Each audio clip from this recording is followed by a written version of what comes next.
You're listening to the Podcast Detroit Network. Visit www.podcastdetroit.com for more information. This is episode 180 of the IT in the D show, and we're broadcasting here live, Podcast Detroit. We have a phenomenal full house here tonight.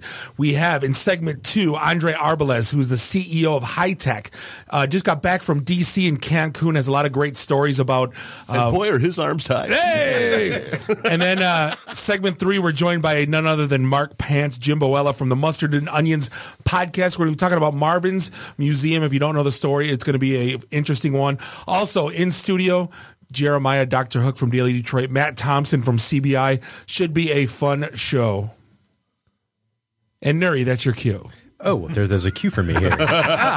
Today's episode is brought to you by Fellows Shredders. Now, you may think that all shredders are created equal, but only Fellows are built for durability and maximum performance, so they get the job done every single time. Plus, with features like 100% jam-proof system and silent shred, Fellows Shredders are at the forefront of technology.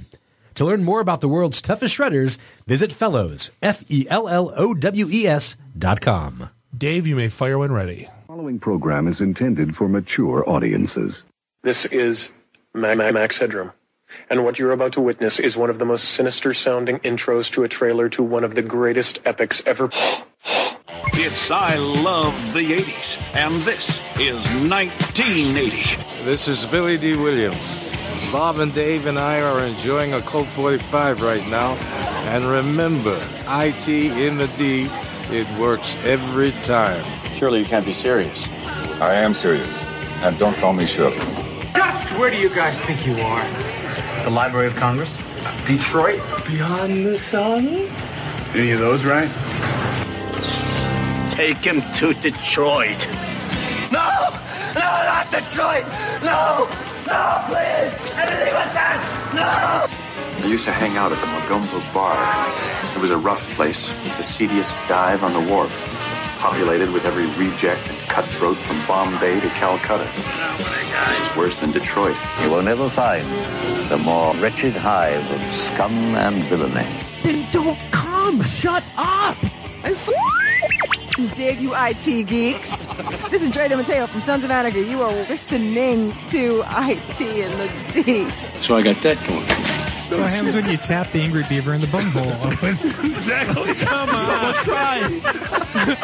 What the hell with this? I'm calling a break. We'll come back to the show. What is that? This is Twiki.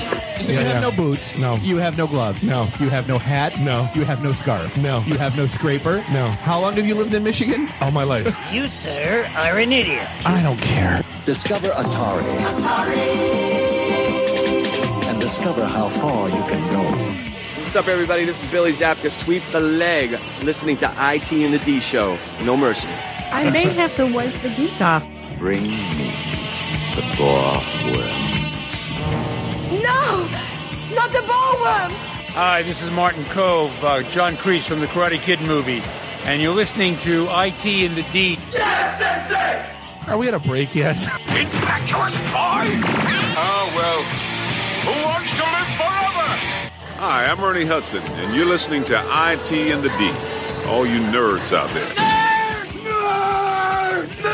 Nerds? Nerds. What is a nerd? I'm a nerd, and I'm pretty proud of it. I'd like to talk to you about the Sony Betamax and an incredible feature called Beta Scan. This is Scott Steiner, Big Pump. The IT and the D show is your hookup. Holler if you hear me. Good evening, I'm John Davidson. I'm Kathy Lee Crosby. I'm Fran Tarkin. On tonight's edition of... You're in your underwear, I'm in my underwear. Here, let's hang out. No, I'm sorry, honey, I have a headache. I definitely want to see Bob in his underwear. That's a fact. I can't say no, and I don't really want to. Well, especially with the back doors open. It's just too big. How big? It's way too big. I can get it all the way in. Size matters not. Really? Should we talk about this? Tag team it. Should I keep going or should I stop? Hey, everybody, we're all going to get late. I'm totally into Dave, but not so much Bob. We just lost our clean tag on iTunes. This is Robert Hayes, Jet Striker to my mother. When I'm not hanging out at the Magumbo Bar, I'm listening to the IT and the D show. It's worse than Detroit. You ever seen a grown man naked? Is there such thing as a meat hangover? I love my Monday meat stick. Ladies and gentlemen, here to count down this week's top 10, the Solid Gold Dancers. Hey, folks, this is WWE Hall of Famer Hacksaw Jim Duggan, and you're listening to the ITintheD show. Tough guy. Ho! We have clearance, Clarence. Roger, Roger. What's our vector, Victor? So, what would you little maniacs like to do first? The question isn't what are we going to do. The question is what aren't we going to do. Ludicrous speed! Sir, had you better buckle up? Buckle this! Ludicrous speed! Go!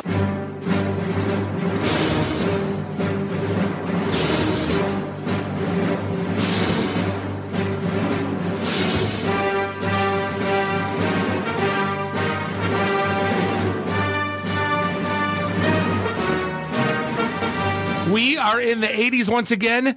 My social media feed is a giant toilet, and this is the ITintheD show. This is episode 180, and we are broadcasting here live in Studio One, Podcast Detroit in beautiful Royal Oak, Michigan. This is Bob the Sales Guy hanging out with Dave the Geek, Nuri, the FNG. Find us online, ITintheD.com. Subscribe to our podcast on the Apples or the Androids and anywhere fine podcasts are sold. Indeed.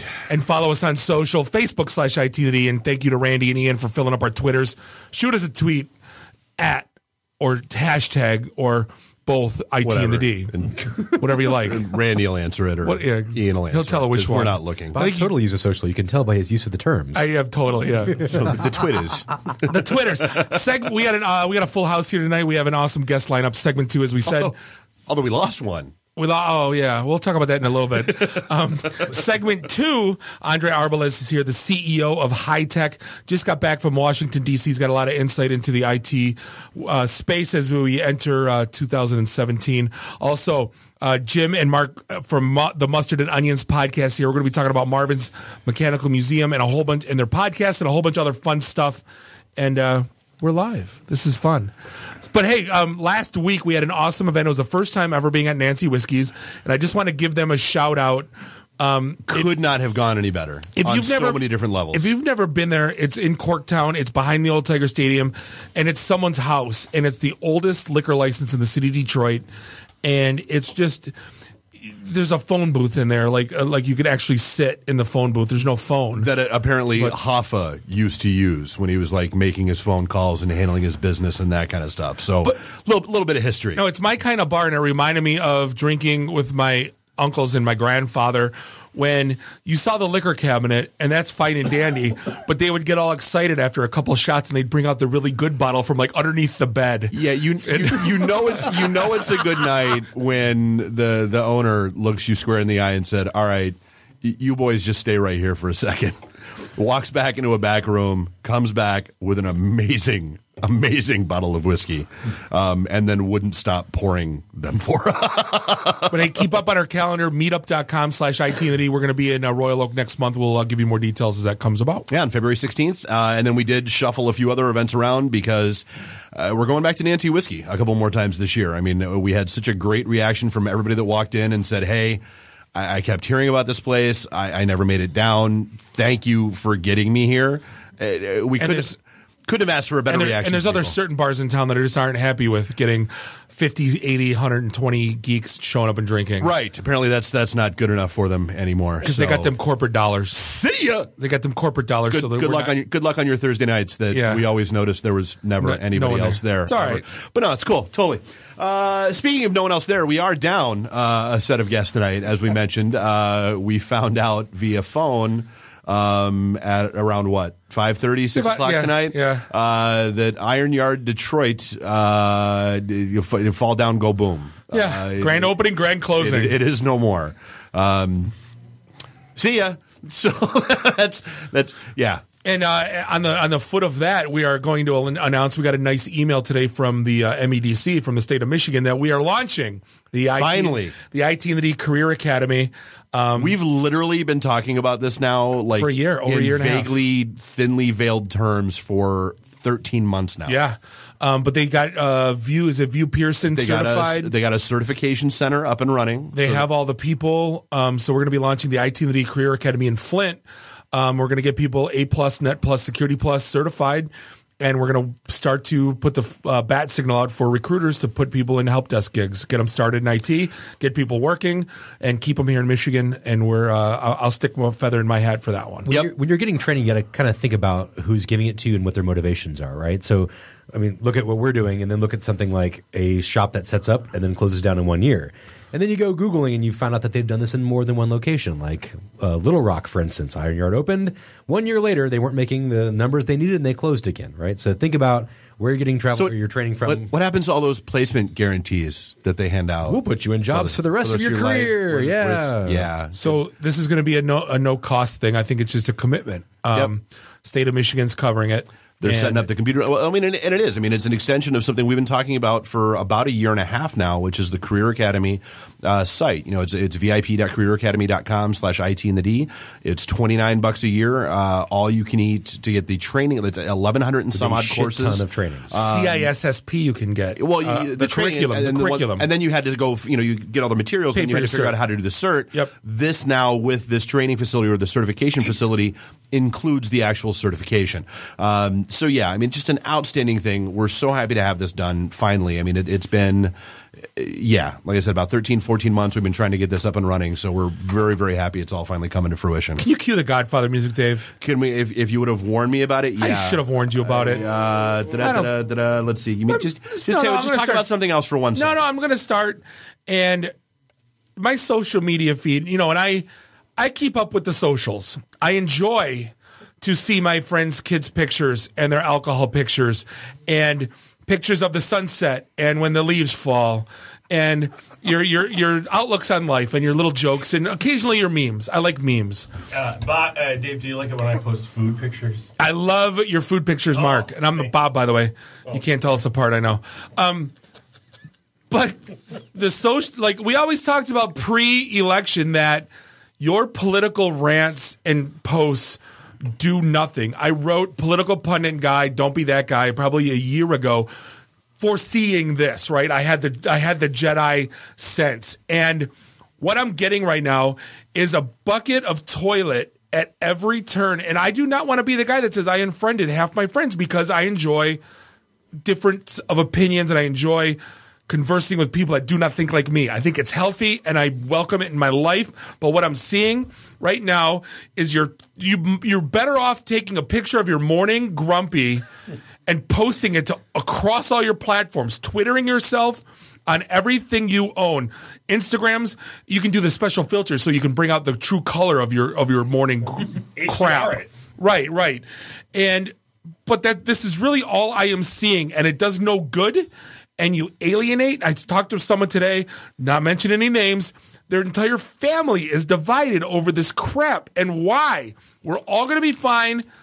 Put down your keyboard. You are everything that is wrong with the internet today, to quote my friend Dave. And just be done with just enough. We get it. It's a little late, but sorry. It's every about a 10-year-old. No, it's not okay. I agree. It's not okay to talk about anything anymore. Can I talk about cheese? Will that offend anyone? You're offending the lactose intolerant crowd. Yeah, lactose intolerant are going to be mad at me now. I think the true vegans don't like cheese, right? They have that diet cheese, and that's just terrible. It's not cheese. They have cheese-like product. We've talked about that before. No. It makes me want to go diet. But in all honesty, like, if you're a for, against, or a middle, what do you gain? Standing to gain or lose by you never changed anybody's opinion with a bumper sticker, or a Facebook post, at all. Ever. I did get lots of laughs out of that butt stuff bumper sticker from Randy, though. Got a lot of laughs out of it, at least. No, that's at least a positive change. So, but I forget, have we announced yet that we're launching the after party for the 2020 election cycle? We have to at this point. Everything's it's not we're not Republican, we're not independent. We are the after party. No, we're the after party. But no titles though. I don't want to be like a vice president or anything. Like just no. Just the after you have to party. Run for offices. We got to get frat titles. From now on, your Delta Tau Chi name is Flounder. Yes. Why Flounder? Why not? Exactly. That's what, because it can't be anything other than frat party names. But in all seriousness, we get it. I think everyone gets it. We all get it. But it's not slowing down. It's not ending anytime soon. You've got, I mean, like the battle lines have been drawn. So I mean, even something as simple as a photo with someone looking at someone else a certain way, and not a certain way that they're perceived they should be looking, is micro-analyzed, and it's twittered, and it's Facebooked, and it's all the things, and it just stop. Let's take a moment to plug my favorite Facebook extension called Fluff Busting Purity, FBP. Basically can configure a list of phrases you don't want to see on your feed, and it will just not show them anymore. So it's nonpartisan. It's not you control. You input the words. I have like 25 or 30 phrases in that, and basically my feed is nothing but babies and puppies, and no one can argue against babies. Because you hate puppies. Babies and puppies? Or no, that's what that translates to. That's what's left. That's the only thing that left. I see. Babies, puppies, congratulations on your new job. I really hate babies and puppies. So the only thing I might use it differently. The only thing that saved me today on social was our good old friend Star Wars. And they came out with a name for episode 8, and then everyone went, yay. That they've already used before. That was in the expanded universe. That they made non-canon so that they could use it again. But the book's already out there. And it was in the crawl on 7. But it's not the book. And it was in the crawl on 7. But it's the book. But it's not the book. So you don't like The Last Jedi? Well, what does it mean? That's the beauty of it. Is it one Jedi? Well, plural is the plural of Jedi is Jedi. Is Jedi. It should have been called The Last Spoiler, because it almost felt to me like they were just killing Luke Skywalker. You know? No, well they can't. They don't have Leia moving forward now, so they've got got CGI. Absolutely, you can have a CGI. I know they promised not to do that.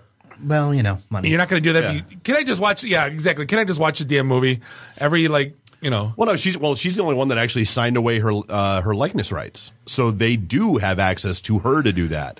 They can't do that with Solo and the other characters because they didn't sign off on their likeness rights. So Luke's not going to do that. If you strike me down, I'll become more powerful than you can possibly imagine. Right. No. They're going to, because remember when Obi-Wan did it. I told you, that's the formula. It's member berries. Let it bake. More member berries. Big character reveal. That's the formula from now on.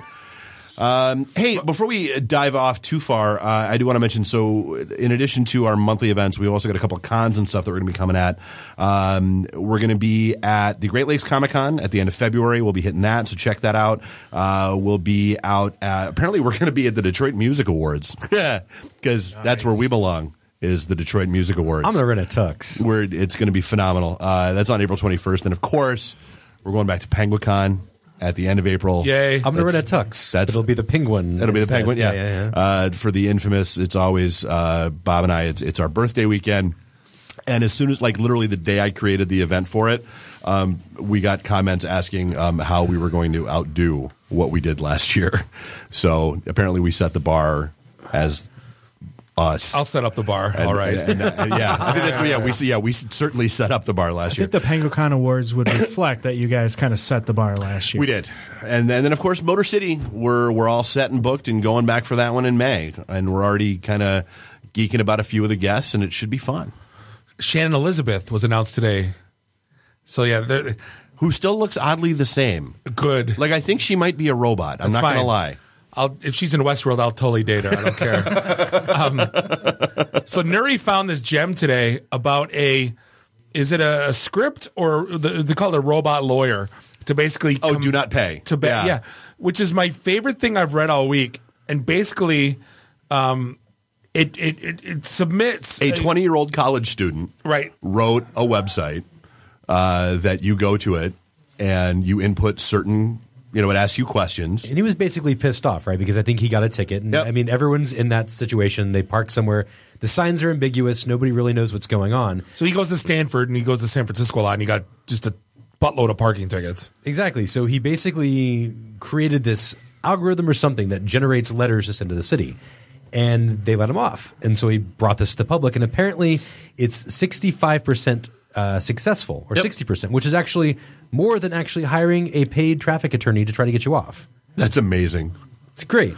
So far, he has helped overturn 200,000 parking tickets in 3 cities, just London, New York, and Seattle. He hasn't launched everywhere yet. That's amazing. 200,000 parking tickets. I think a lot of times just a letter to somebody on like legal stationery is enough to get people to stop with a doing notary stamp and like all the the wax like from a Maker's Mark bottle. Hear that, lawyers? You're being replaced. Right, exactly. By a website.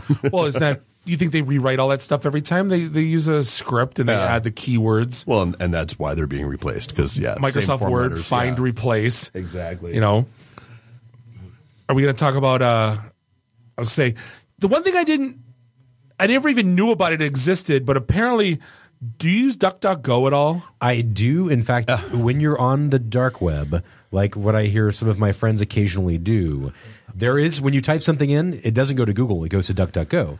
Because Google basically funds themselves by having all of your data, all your searches, all that stuff. But DuckDuckGo collects none of that. It's completely anonymous. So that's the whole thing. It's like the joke is delete my browser history using on my DuckDuckGo. medical alert badge. Right. Yeah. With DuckDuckGo, it doesn't keep it. Yeah. So they hit a milestone. And not only do they not keep your data, they are transparent and expose their own data. Like, hey, here's everything we do. Here's everything. Here's how it all works. Here's how this all happens. Yeah. But they hit a milestone, 14 million single searches in a single day, which puts them in a really short-listed category of, Bing and Google and Alta Vista. Is that still around? Ask Jeeves. Ask Jeeves. Is this still around? Oh, God. Well, they did a survey and they said that 40% of people don't want their search engine to retain information about their activity. So basically, if you know everything you searched about, that basically your interests, what medical conditions you may have. I mean, it's some scary shit when you think about no one lies to their search engine. That's a phrase that I have Bruce a plug-in for DuckDuckGo, but I mean, I don't use it for my casual searches. I use it for the, Jenna Jameson searries. I mean, I'll be honest, 44-year-old porn stars. Right. Yeah. That data might be a little bit slightly skewed. I don't want to know. I don't want anybody knowing that I looked up Jenna Jameson. Exactly. If you guys want That data's a little aged. Yeah, you know, hit up CD gas stations for that type of right. So, but Excite and Alta Vista might not be around, but Yahoo is still around because that sale has officially been put on hold. Pending the investigations into all of the security breaches. Because someone said, you did what? Yeah. I saw a really interesting article today basically wondering if they may have intentionally covered up the details of the breach because until after it went through. Yep. To be really interesting. So, Dave, do you have $400 I can borrow by any chance? Why are you looking to maybe have better communications in your own neighborhood? Yeah. I'm thinking about building my own 1G network with my old Zach Morris phone that I have in the basement. That's not a lot of G's, though. I'll take a 1G. You know what? So that's like a 0.2G, right? Couldn't you get the same effect with like a $14.99 pair of walkie-talkies from Target? Yeah, but it's way cooler if I can use a bag phone. So apparently there was a group called Hackaday, and they were at like a do-it-yourself conference and in D.C., and they basically said they can build a rudimentary GSM network for under $400. That it's a private, your own little, whatever the range of the tower that's built. I think it's a couple square miles, if that. Basically, so you can own your but walkie-talkies other people can listen to. This is your own private network. Finally, something for those old ham radio towers to be used for. See, do those still exist? I've never. Yeah. I've got neighbors with some. I was going to say there used to be a ton of neighbors with those huge towers in their houses. I don't see them anymore. Oh, they're everywhere. I want to Park have some. Yeah, especially if you go into those neighborhoods that are a little bit older. Maybe not the new construction. See, that's my thing. They need to bring back remember in the 70s and 80s when they made long road trucking sexy with BJ and the Bear and Smokey and the Bandit, and now it's not a fun job. And ham radio operators, they need to make a really cool sitcom with a long road trucking and ham radio and bring back all these remake Pump Up the Volume. Yes, totally. Now, that inspired me to run a pirate radio station when I was 19, so that was the thing. What about Wolfman Jack? 10-4, Rubber Duck, we have a convoy. But just think about see some of the Nordic countries. I know one of them has just recently removed all the analog broadcast. They're totally digital now. I think it's Norway or something. I don't keep track. AM radio officially died over there. There's no more AM That's a shame. Well, people think America's next. Stunned it's still here. AM radio's been on life support for the last 20 years. I think it would be moving even faster if there was more interest in that Spectrum auction that was just out. That's in the process. Yeah. To basically shift all the TV stations to another thing and open up that bandwidth for cellular providers and data providers. But there wasn't that much interest for that auction, so that might be a little bit of a stay. But AM radio's got a finite timeline. Yeah. Well, PBS just recently did a thing where they have a 24/7 kids channel. Mm-hmm. They did their 56 locally, 0.2 is all kids all the time. So if you don't have a babysitter... Yep. If you want, you can put on 56.2 and just, set it and forget. Or, grab that pirated Facebook live feed of Tom and Jerry cartoons that runs 24/7. Bob, I think you've given me an idea. But they hurt themselves. Yeah. You've given me an idea, though. I think I'm going to put some of these up in Corktown and Midtown and then walk around my Motorola Dynatac. See? Sitting at Great Lakes Coffee at 9:30 talking on this thing, being hipster AF. See? Dude, totally. Done. With your turntable, with the mega headphones. Yeah. What we should do is rewire one of those old phones that has the little earpiece you hold up, and then the other thing and walk around with this giant phone. Oh yeah, and then it'll be the GSM phone on the inside. So you have an AM station that's only played off of a mini disc recording. Oh my God, mini so disc. you try and make it as hipster as possible. Mini disc was the only format that managed to be digital and totally unreliable all at the same time. It was amazing.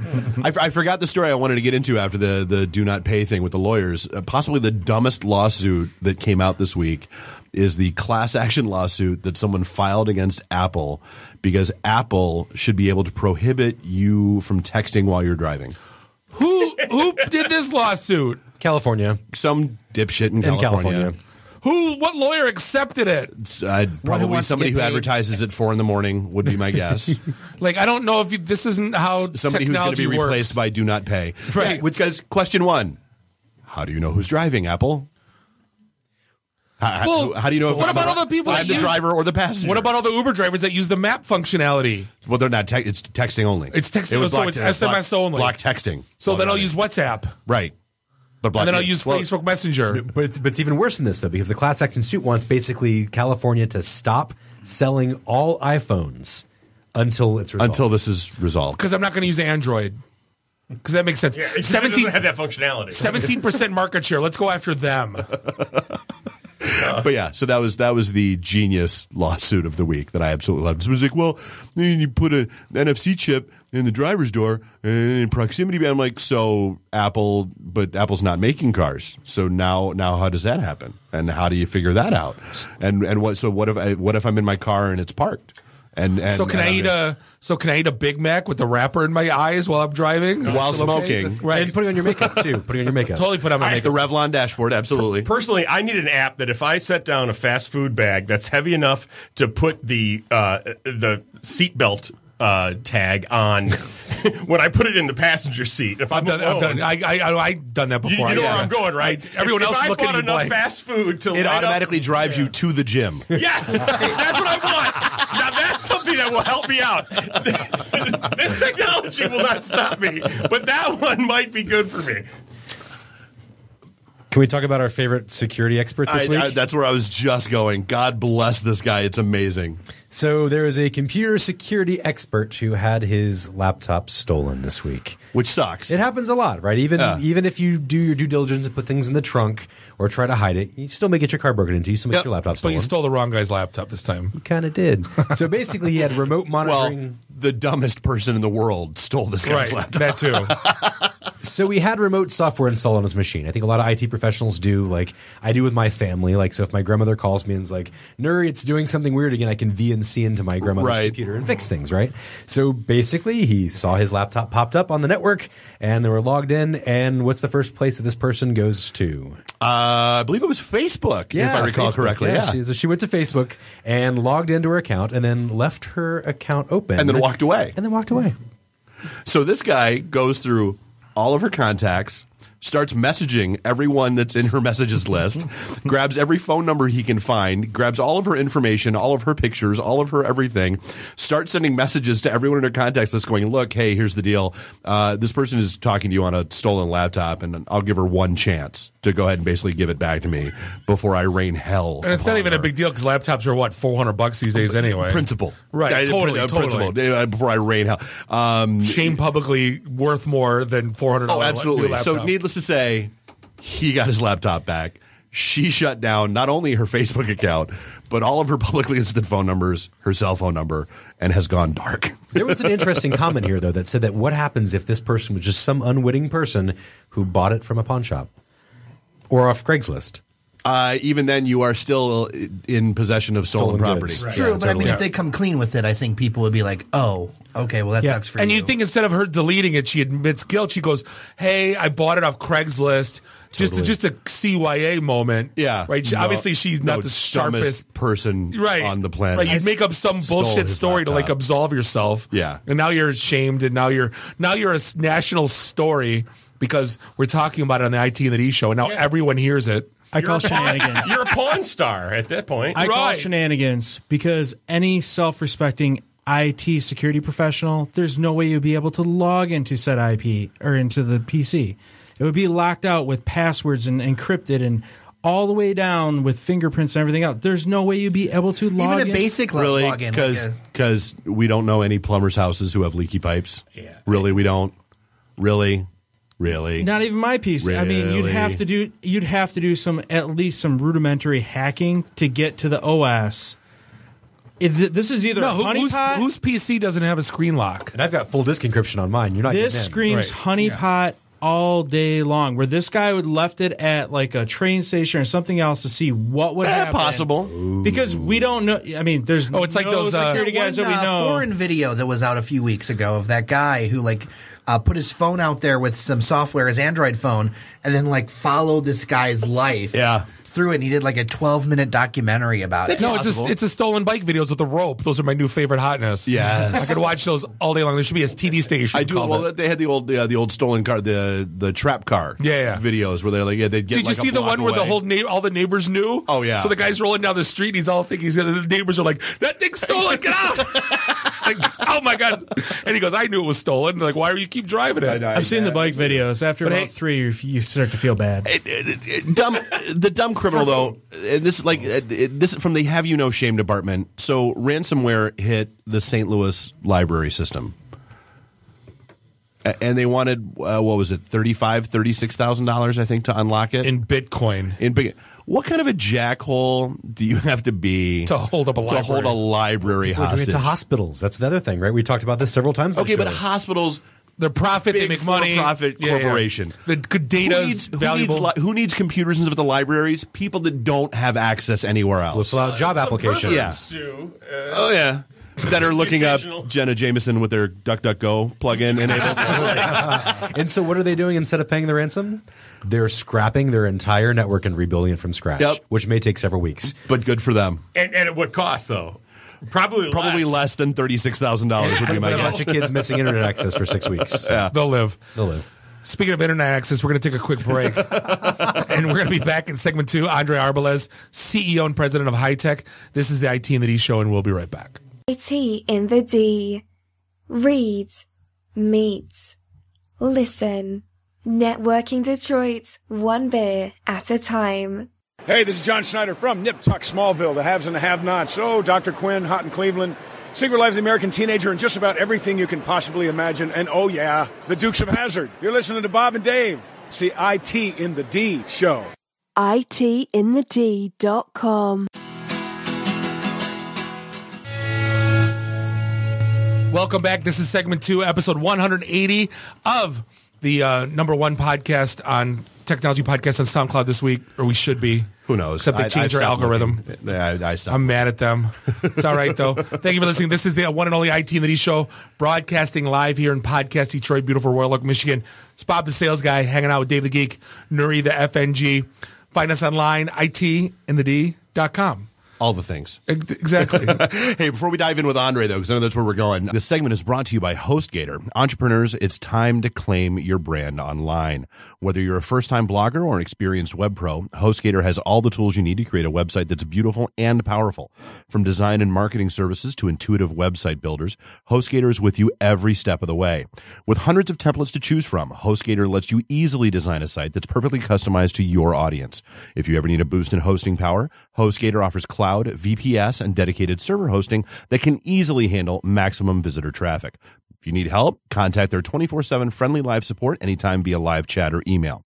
Plus, you can kick off your advertising with a $100 credit on places like Google AdWords, Yahoo, and Bing. It has everything you need all in one place, all backed by 24/7 expert support. There's a 45-day money-back guarantee on top of that, so if you decide it's not for you, no problem. So see what HostGator can do for your website. Go to HostGator.com/ITintheD to sign up, and right now our listeners are going to get 60% off. That's 60% off.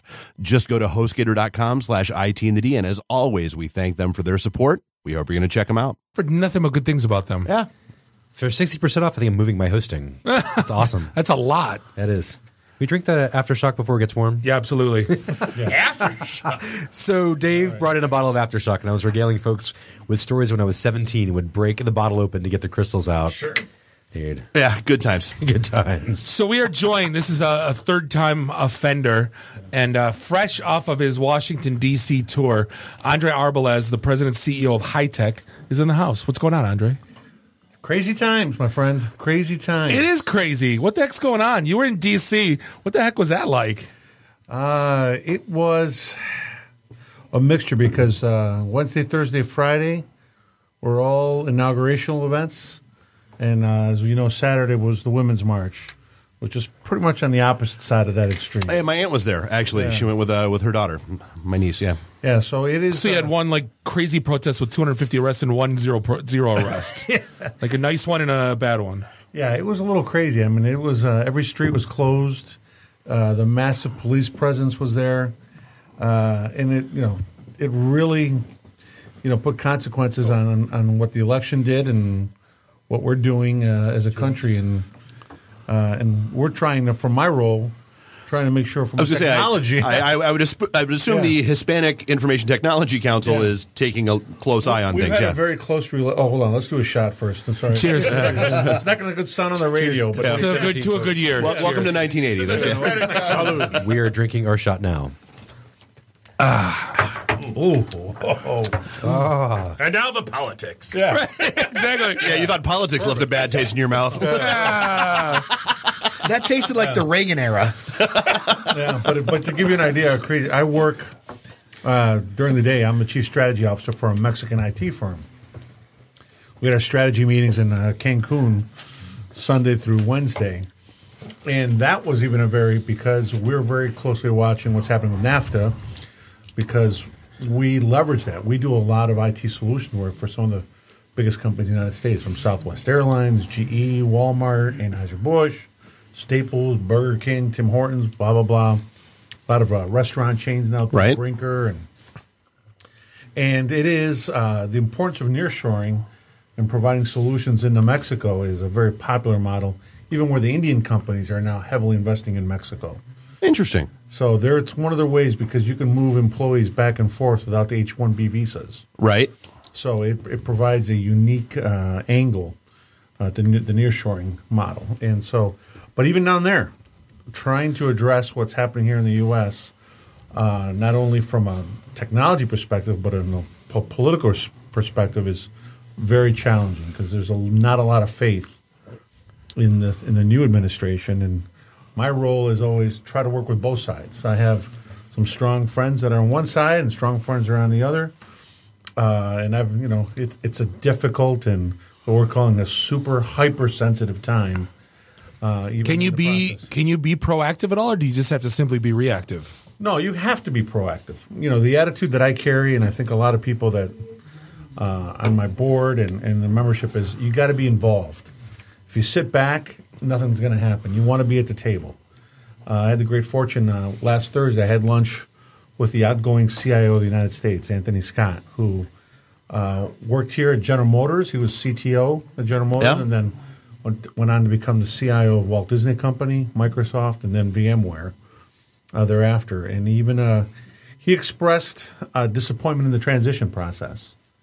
I even called the office of the CIO today, and I just got an empty ring today, which is a little scary. They haven't even set up voicemail yet. Exactly. We're sorry. The number you're trying to reach. I need to call the IT guy. Oh, wait. So I know they're running slow. They had picked somebody, and then a former, actually a female executive that worked for Microsoft and was actually the first CIO without the title under the Bush administration, but then that fell through. And even a good friend of mine who was the Chief Information Security Officer of the United States, Brigadier General Greg Thunhill, even just last week was told he would not be staying on when he thought he would be. So there's a lot of disarray. So what is this? I'm just curious. I don't want to take this too long, but what does the CIO of the United States do?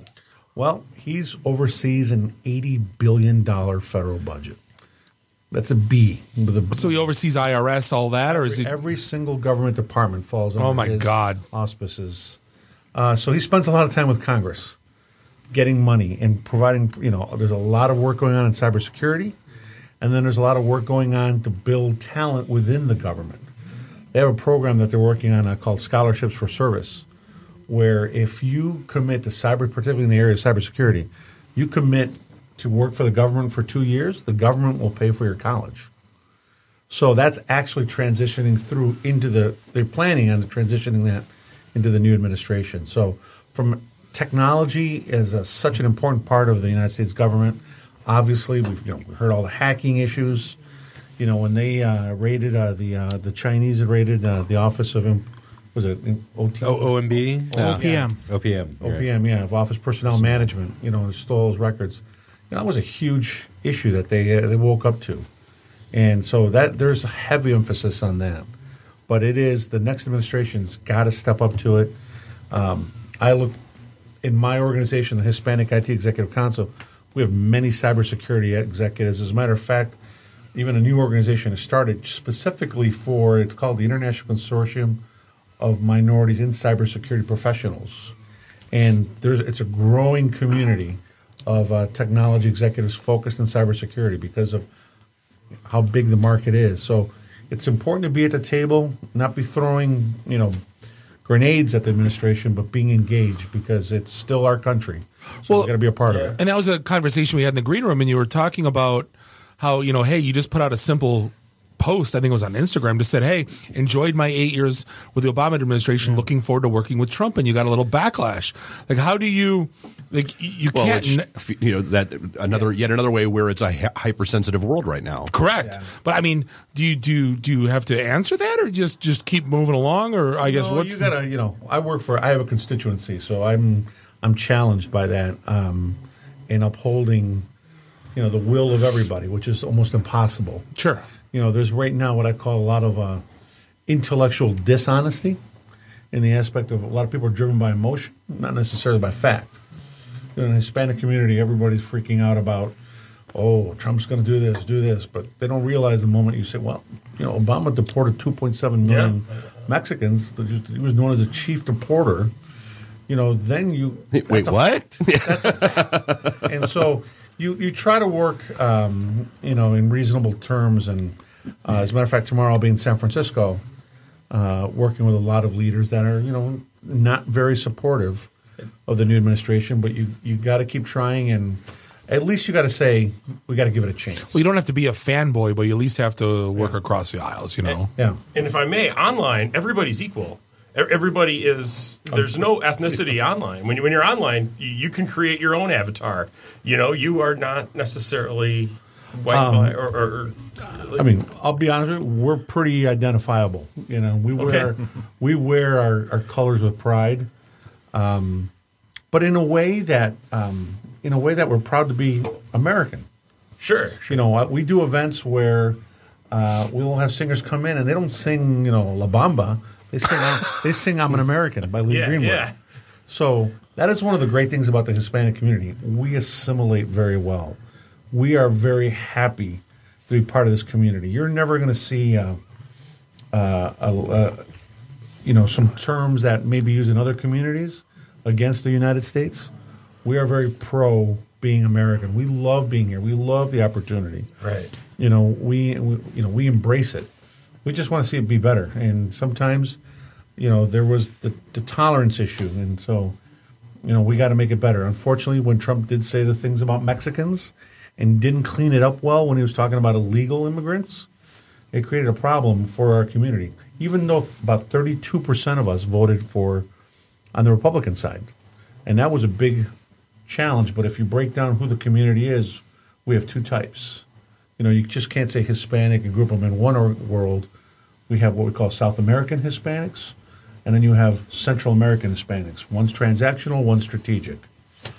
Well, it's like saying it's like saying white. You could be Russian, you could be Norwegian, you could be South African. Absolutely, it's it's such a it's a very broad brush. It's a very broad brush, and you always have to be sensitive to that. But one thing is common: we love to drink. We love to cheers to that. That's why we all get along the way we do. We love drink, and we love people. We love to engage, and it goes back to the word assimilation. We are very proud of that, and we work really hard, and we do events around the country. As a matter of fact, our next big event is in April in Dallas. I mean, just to give you an idea how wide-ranging that is, we're going to open it up at Dallas Cowboy headquarters, where we have Capital One. They're calling us. We want to engage. We want to host. Right. We're doing it at JC, and then we're doing the next 2 days at JCPenney headquarters. And we have corporations from Intel, Accenture, Toyota, GM, and JCPenney hosting. And then we're going to do a private, final night. One of the executives of the home, and BMW is going to sponsor it. Well, that's one of the things that, just adding to that, when you see who you're, I guess, rubbing elbows with, a lot of people would be shocked, like when you say, Hispanic C-level IT leaders in this country, it's almost, I don't want to say it's a majority, but it's like from Cisco to Intel to on down. I mean, there are some major IT players that all have, I guess expanded leadership within their C-level IT organizations. Absolutely. I mean, it's an educated community. It's a growing community. This Friday I'll be with the one of the top executives at Facebook, who's from Spain, Javier Levan. His job is vice president of growth. So his job is to take it from. Tell him to stop. He's got 1.6 billion users. His job is the next billion.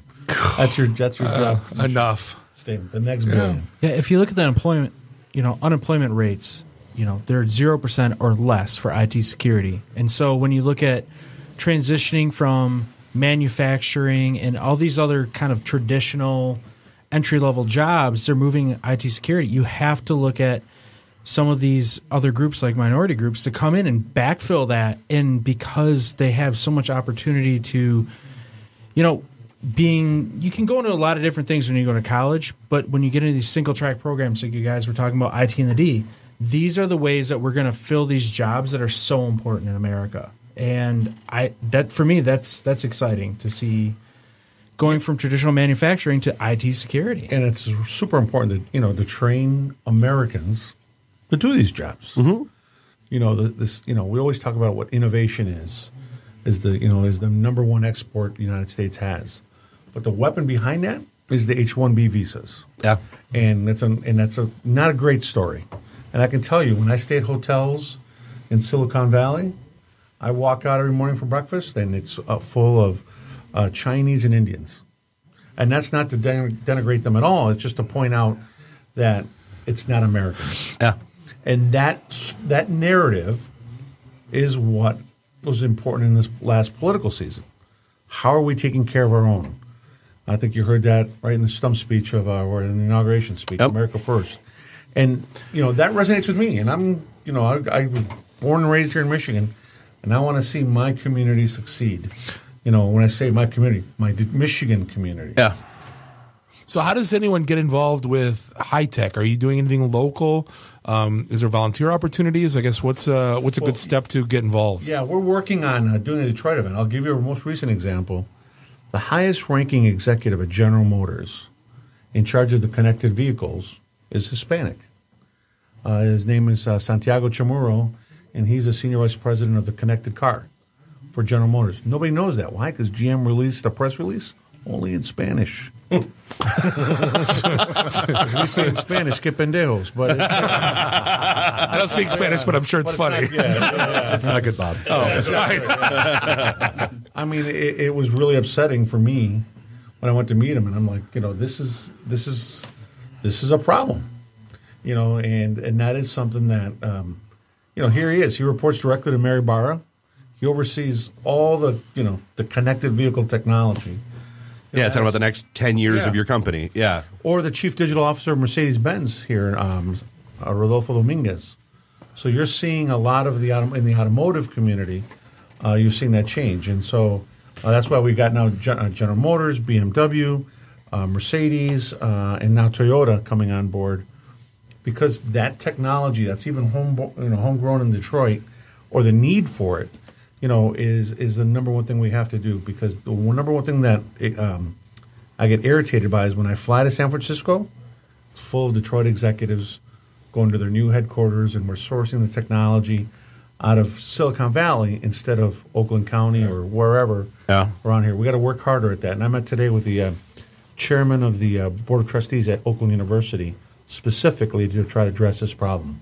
Are they doing a better job at CES, like presenting these things? That's another problem. That is, we're not using the Detroit Auto Show to highlight that. Now we are. Yeah.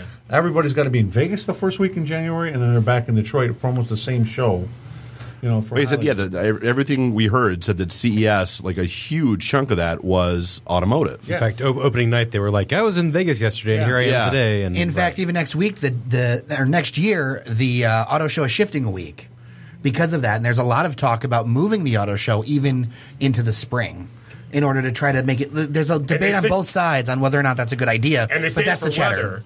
But what I think that really is it's about innovation. I mean, 5 years ago, I would say, absolutely. I mean, weather is something that would be great to show off Detroit in a nicer time of year. But exactly, it's really about that innovation. It's about being where the conversation happens. And we have to turn these into opportunities instead of just challenges, right?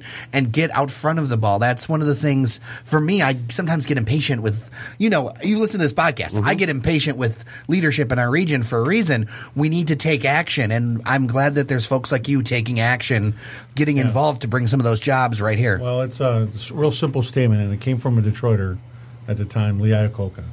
You lead, you follow, or you get out of the way. Yeah. I choose to lead, and we've succeeded very much with the Hispanic IT Executive Council. And for more information, we are on our website, which is hitecglobal.org, and it's HITEC global.org. And reach out to us, through that, or Facebook at the Hispanic IT Executive Council. There's a lot of great leaders here in the Michigan area, a lot of great leaders around the country, let alone a lot of great leaders around the world. And if you ask anyone on the street, they wouldn't know. We're starting to get there. We're starting to make some serious noise, and that's why we finally reached the point where corporations are calling us to get engaged. And so we're really proud of that, and we want to be, where it goes back to, we're always engaged from D.C. to Washington, D.C., from Miami to Seattle. We're, my butt's on a plane constantly carrying the message. And I'm proud to be a Detroiter, proud to be an ambassador.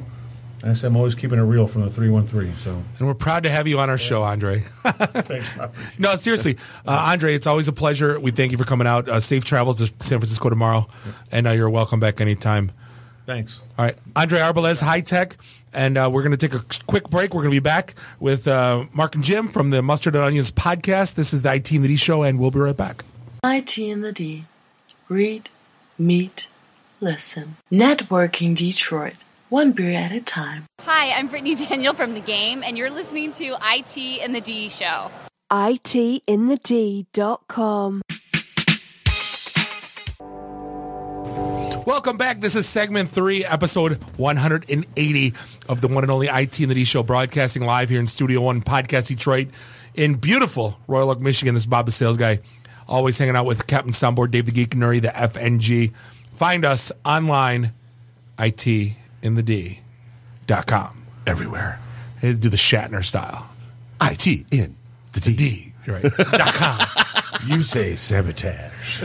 So we're joined by one of our newest shows, someone who I knew from way back when because you were the ring announcer at Squared Circle Review Wrestling. Ladies and gentlemen. See, the voice, if you recognize that, is the voice of Podcast Detroit. He does. He has all the opening drops. All the drops. We decided we'd bring them in. We have Mark Pants here and Jim Boella. They are the host of the Mustard and Onions podcast. And if you're not from Detroit, you know that it's the only thing you're allowed to put on a coney dog. Yeah. Other than no chili? Of course, chili. But gentlemen, appreciate you coming out and hanging out. We appreciate you letting us come out here and talk about it. We're just happy. I'm first of all happy that you guys built this whole thing. This whole Podcast Detroit thing has been don't amazing. let us fool you. It's blind luck. No, I want to be the humble. I know these guys for a while. It's luck. It is not luck. I want to be the humble one for a second. Jim has been in the radio and audio business for a while. Me, I'm just kind of a hanger-on. And he knows quality, and he knows something that's happening when he sees it. And Jim has been. I mean, Jim, can you give the folks a little bit of your background? I can thumbnail sketch it, I guess. I've spent nearly 30 years in the radio business. I'm a production guy. I work behind the scenes, audio production. I've worked at radio stations. I've also worked at recording studios. I do voice work. And he looks like Joe Rogan's older brother. Totally does. Hands down. Joe, older brother. Oh, that hurts. You're like a year older. I don't know. 6 months. 6 months older. So yeah, I've been knocking around in the audio game forever and a day, and I started our Mustard and Onions, our podcast. I started at my last job, which was at a recording studio out in Birmingham that unfortunately went under, and met Mark through a mutual friend, and he told me about you guys, and I went to the website and I looked at this network. I had no idea this was going on in Detroit. And I thought, well, neither do we. Because I had 3 shots in, no one remembers. Right. You hear, I mean, I've heard some other podcasts, that are done locally. They're not great, to be honest. But this network, I've been struggling to get listeners to my podcast, for several years. We landed on Podcast Detroit, and on day one, we got clicks. And I said, Mark, we got clicks. I said, someone's listening. And they're like, well, that's... I'm not going to lie. Like, that's one of the really cool things that we do hear from people is that, like, just by, like, putting a show out, they'll get, like, 60 to 100 listeners, especially the first few from people that are just exploring and seeing what else we have. And Bob, who I recently called Dave. Tell him, Bob Dave. You tell him, Bob Dave Neri. Yeah, I like to drag. But anyway, we met. We were at the Shatner show. Sat next to each other. Yeah. And I brought my mom for her birthday, which was a pseudo birthday present for myself, but it was also one for her. I got her front row tickets to see William Shatner. And I knew exactly who you were when you said it. I'm like, oh my God, it's the Ringenhauser guy from Square Circle. I remember that. And I remember getting the poke. Hey, you know who that is? Yeah. And we sat down, and we were the only two that were egotistical enough to talk to each other while William Shatner was talking in front of us. And I was like, oh, this guy's onto something when you told me about the network. And then I went back and checked out the network, and I'm like, oh, there's all these great shows. And lo and behold, I was like, I gotta get aboard this thing. This is something good going on here in Detroit. And it's fun. I have a long commute for my daily job, and I love podcasts, and I love the podcast that you guys are putting out. And I was like, maybe I could find something to create some content with Jim. And but I'm not going to lie, it's apparent Jim's got either a radio background. He's just a complete natural because, you got the voice, but I hubba a lot. Yeah, but no. When I listen to the show, I'm like, I'll be damned if this doesn't sound like a nationally produced, syndicated, it's polished. Like it sounds. And I'm not buttering your bread. I wouldn't tell you otherwise. Well, it ain't my bread. It's Jim's bread. I'm the amateur. He's the pro. He needs everything he can get. He's a year older. Right.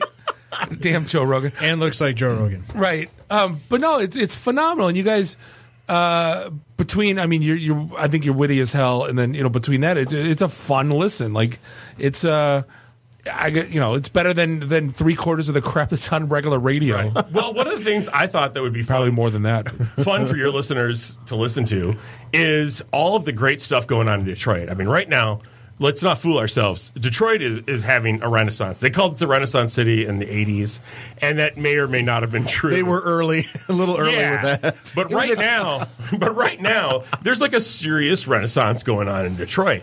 And I want to capture some of the voices and people who make that happen. I mean, like we've had Davi from the Electric Six and Smalls. We've had Tara from Gus and Gray's Artisan Jams. We recently had Jeremy Yagoda, who is the son of Marvin of Marvin's Marvelous Mechanical Museum. So let's stop there real quick. Yeah, that was for me. That was a good one. What a blast! That's one of my really close friends was very tight with Marvin. He brought Marvin into the digital age when Marvin said no, because if you and this place apparently. I want to say Eminem. It's one of his like favorite places to go and just to kind of escape. And if you've never heard about it or seen this place, I'm not gonna lie. I've never been there. I'm so ashamed of myself for never taking my children there. I wasn't there. I've never been there until I went with Mark last week, and I felt like a schmuck for not having been there before because I love pinball. Yeah, I know Jim loves pinball, and I know he appreciates that. But this isn't a pinball place. This as is heavily involved as Mike was with him. How did you never get there? I've been there. Mike told me to go. He invited me at least 30 times, and I never made it there. Well, I'm ashamed of myself for not going. Well, let me just tell you, we had the interview lined up, and Jeremy was awesome. He's great. It's going to probably publish tomorrow. Oh, no, it's already out. Okay, great. And he, to call it an arcade is not enough. To call it a place where there's you can put a quarter in and you get some coin operated, entertainment. That's not enough to describe what's going on over there. Like it's an actual museum. It is to the pinball arcade in Las Vegas what Henry Ford is to something much bigger. It's stuff you would expect to see like in the arcade at like Cedar Point in like the 1940s. Yeah, like, exactly. Right. There's like stuff the old in there that Atlantic City Boardwalk. Right. Yeah. Totally. And you can the Zoltan, you can go there with 0 quarters in your pocket and you can have a great time just looking around and appreciating what's going on. And that's one of the things about Detroit that makes this a great region and why we choose to live here and why we choose to, set up shop. I mean, Detroit is full of these wonderful places that are completely unique to the rest of the world. Not just the country, but the world. And Marvin's, I think, is one of those places that captures it perfectly. And I really wanted Jim to go there, witness it for himself before we interviewed Jeremy, the son of Marvin, so he would know exactly what I'm talking about when I say it's beyond. It's a sensual thing. Like you walk in. You look up, there's stuff going on. You look right, there's stuff going on. You look left, it is a sensory overload. And Marvin's Marvelous Mechanical Museum is one of those places. Do you think he faulted in where he put it? Like if this thing would have been closer to the border or in Midtown or in, let's say, Ferndale, Royal Oak, it would have been. Tough because Marvin was actually, the original Marvin was a pharmacist. And he had a pharmacy, in the city, like by Old Redford.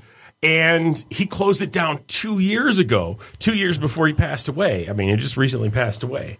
So obviously, he had that space, and he set that space up with Defender and all these games that paid out to be there. But his real passion was for these machines that were a little bit more. They were a little bit more interesting. And if you fast forward maybe 10 years, I would think that a Marvin that doesn't exist right now may have put it in Midtown, but at the time I wouldn't have put it there if I was him.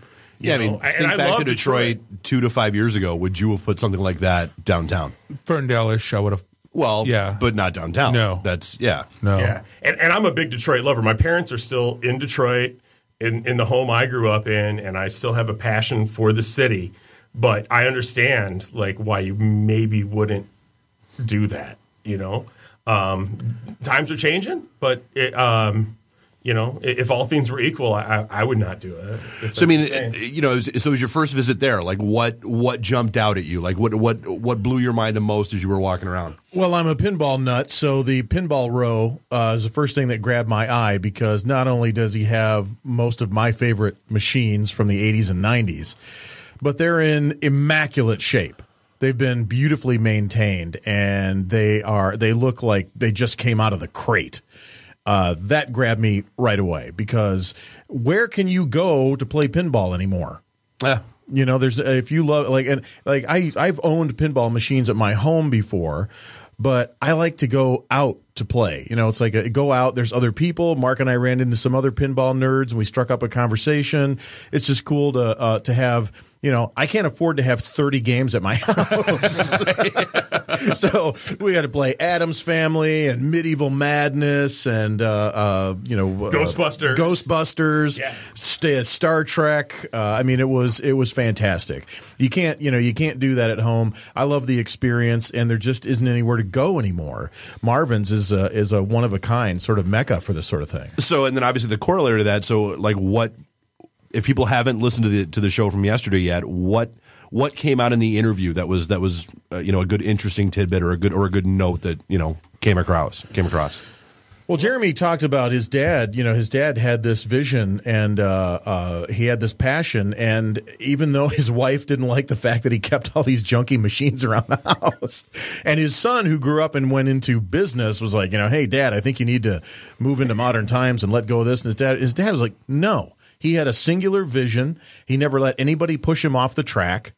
And it is an enormous success. And lots of people, because he was doing the kind of thing where people will go, come on, what are you doing? This is nuts. You already work 7 days a week as a pharmacist. You're keeping all this junk around the house, and everyone's got a podcast network. And he said, but he had an instinct about people, and he said, "Look, this is fun, and it's the kind of fun the whole family can have." And he goes, and I am going to keep this thing vibrant by getting one of a kind machines. He says, I'm not just going to have the games that everybody else has. I'm going to go out of my way to get the coolest crap I can find, one of a kind, unique stuff, and people will come. And they did. Yeah, and still do. Now he's at one of a kind. I mean, it's one of a kind from 1938. Yeah. Like, there's one existing machine. And it's there. He didn't buy it and set it up for 50 cents a play or a quarter a play because that was profitable. He did that because he knew that machine being there would bring other people in. Yeah. Because he's the only one with it, because it's the only one that exists. And there's so many different things like that at Marvin's Marvelous Mechanical Museum.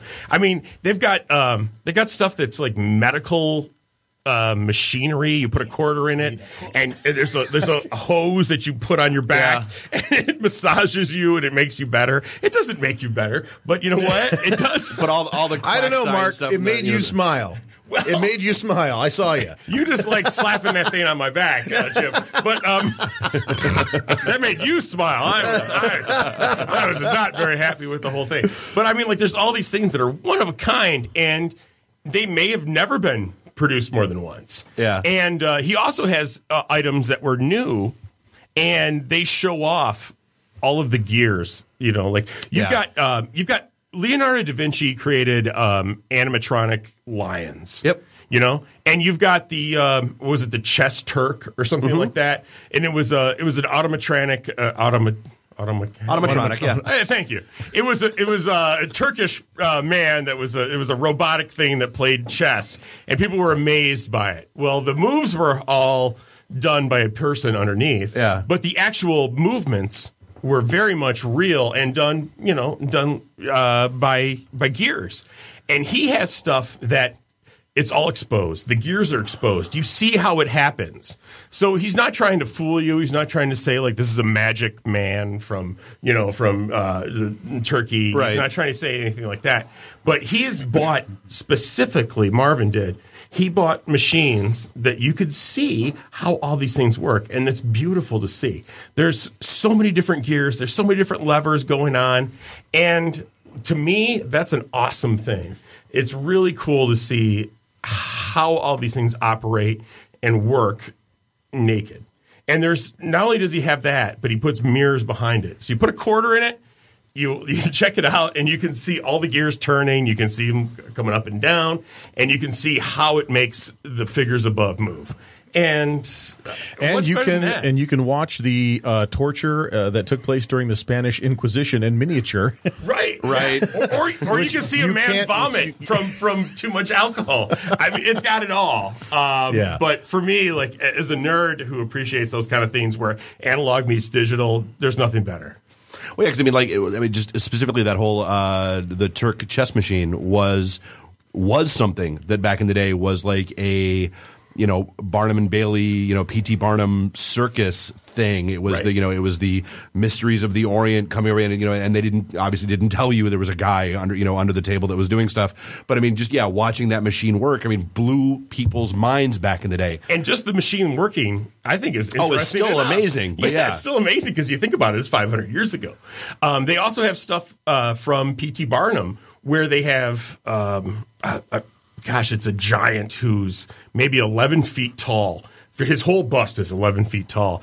And it's been aged with acid. And it's no longer a museum piece because it's a hoax.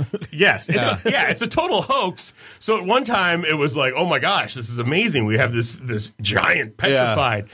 And now it's a museum piece because it's, oh my God, this hoax people bought. Yeah. And there's all these kind of things over there at Marvin's. And it was so great to have Jeremy come in. People were dumb in the olden days. Well, it's funny. We talked to him about that because we look at this stuff and we kind of laugh at it. And I said, Jeremy, was this stuff funny in the 30s? And he goes, oh no. Because people were truly taken aback by these things. He goes, you got to remember, there was no TV, there was no internet, there wasn't even much radio at the time. There was no Snopes, there was no scraper, no gloves, no jacket. Yeah. And so people, and especially during that time in history, it was the Dust Bowl. Man, there was nothing to look at. Yeah. And if you could bring something interesting to look at, people would flock and pay a nickel just to peep it for a while. Could anyone make that stuff today? I'm just wondering, because you think it's almost like watchmaking, the intricate, like with the gears and the levers and all that. Right. Is there anyone that could even? I'm sure there's people that are good with, Well, Marvin has some newer pieces. They're not as elaborate as the old ones, and all of them have the gears exposed. But the motivation is much different. I was about to say, is there a market for that anymore, though? I think kids these days want flashy. They want the newest and most crazy, like even pinball machines and a lot of arcades have gone go to Dave & Buster's and it's all just stupid electronic shit. Well, that's what's why fun. Doesn't Dave & sorry, Mark, but why doesn't Dave & I never understood why they don't have that. There's always that one back wing. Yeah, the retro alley. Why don't they have a retro alley? Just give me Miss Pac-Man and Galaga and I'll be gone. You won't see me for a half an hour. I can go nuts on this because Dave & Buster's, they have 160 in one machine. It's like one machine that looks halfway decent. You put a quarter in it, and you can play Galaga, you can play Pac-Man in it. And it's just not the same. You want that real tactile feeling. Like when you want an actual Pac-Man. You want an actual Miss Pac-Man. There was one in that tabletop. Yeah, the tabletop. There's nothing better at Mama Rose's Pizzeria with the tabletop Pac-Man and loaded with Cokes and pizza. Yeah, and, smeared with grease all over. Right. I remember in Orlando, I don't know if we're at Disney or Universal, but there was an actual retro arcade and it was free. And they had a Tron machine. Bye, kids. Yeah, I'm like, they had a Tron machine. I go, if you guys don't see me in 2 hours, I'll be right here. I'm not. That was the best. That was my favorite, and I couldn't leave. Yeah, well, Tron is one of those games you can get, and I'm sure a lot of your listeners know, you can have MAME. You can emulate these things. Oh, yeah. But Tron is Tron is one you can't emulate because it's got a 4-way joystick with a trigger here and a spinner. So, your mouse does not satisfy that spinner situation. Your 4-way keyboard certainly doesn't. Well, it's like playing Centipede with a joystick. No trackball. Yeah, totally. Want it. Absolutely. And there's certain games that you can only get your fix on if you have the upright machine designed as it is. You can't play with the cigarette burns on the side. I don't mind the cigarette burns. You had to have those. That was what brought them together. No, that lets me know that it's played in. It's sure. I want to set a high score on a machine that has cigarette burns. Not on my computer. And the top 3 names are ass, sex, and God. Right. Not when I'm done. Not when I'm done. FUQ. Yeah. All right, so cool. So when do we hear? When is Mustard Onions live? Like, how do people find it? Not that I don't know the answers, but you go. Sunday nights it's live. Sunday evenings at 5:00. Yep. Next Sunday evening, we're going to have Jeremy from Pie Sci. He's going to come in, and you might be interested in coming in because he's going to bring some pizza pies and show us what he does. He does a real cool business in Woodbridge where he makes very, very awesome pizzas. Like it's not just Supino's is great. They make a great standard pizza. Little Caesars makes a great pizza. They all make a great pizza, but they make specific pizzas to scientific wackiness. And Interesting. I'm going off the rails here a little bit with that. But Jeremy's a great guy, and he makes Detroit great, in my opinion. Awesome. And you'll see him this Sunday, 5 p.m., and every Sunday at 5 p.m. How do we follow on social? Oh, we're at Mustard Podcast on both Twitter and Facebook. Cool. So awesome. Very cool. Guys, appreciate hanging out with us. I got to go to Marvin's next week. That's all there is to it. Yeah, You'll please have do. a blast. I'm ashamed I've never been there. Yeah, but it's got something for everybody. No, absolutely. So are we going to end? We done? Yeah, we can wrap. We are going to end episode 180 with a bang. Thank you for listening on behalf of myself, Bob, and Dave, and Nuri. Appreciate the time spent with us. Thank you to our sponsors, HostGator and Fellows with an ES. This has been episode 180 of the ITintheD show. And do us all a favor. Drink up your drinks. Get your phone numbers. You don't got to go home. You just got to get the hell out of here. See you next week. Drive careful. Beat it. The emergency destruct system is now activated. Conan! What is best in life? To crush your enemies, see them driven before you, and to hear the lamentation of their women. Long live Flash! You've saved your ass. Have a nice day. I have come here to chew bubblegum and kick ass. And I'm all out of bubblegum. Nice shooting, son. What's your name? Murphy. Make the run. The run. Game over, man. Game over. It's over, Johnny. It's over. Nothing is over. Nothing. You just don't turn it off. I can't say no, and I don't really want to, so. Well, especially with the back doors open. Yo! Hold up! Time out! Time out! Y'all take a chill. You need to cool that shit out. And that's the double truth. Root. Bob loves it in the can. I hope this was as much fun for you as it was for me. That's why I like it in the can. Joe on the cheese.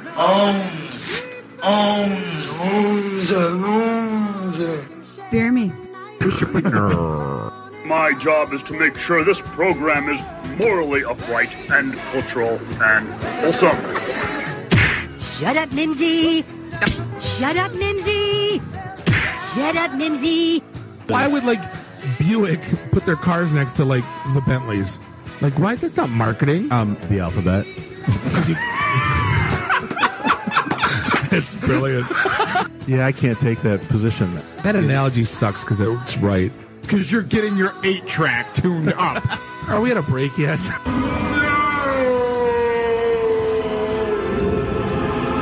Yeah, so now I'm just doing stupid stuff to make me laugh. Venture capital is not the end game. When are we going to talk about me? Jane, you ignorant slut. It's my show. I can say what I want. Yeah. Kiss my ass, go home, unplug, get off the goddamn internet. You are everything that is wrong with the internet right now. You're so white right now. I'm the whitest guy in the room. Just explain it to me. I love this city. I was banging on the wang. Really? Should we talk about this? Tag team it. Should I keep going or should I stop? Can I just say, it's been great being on a show that talks about Mickey Rooney dying for 20 seconds and then poop for 10 minutes.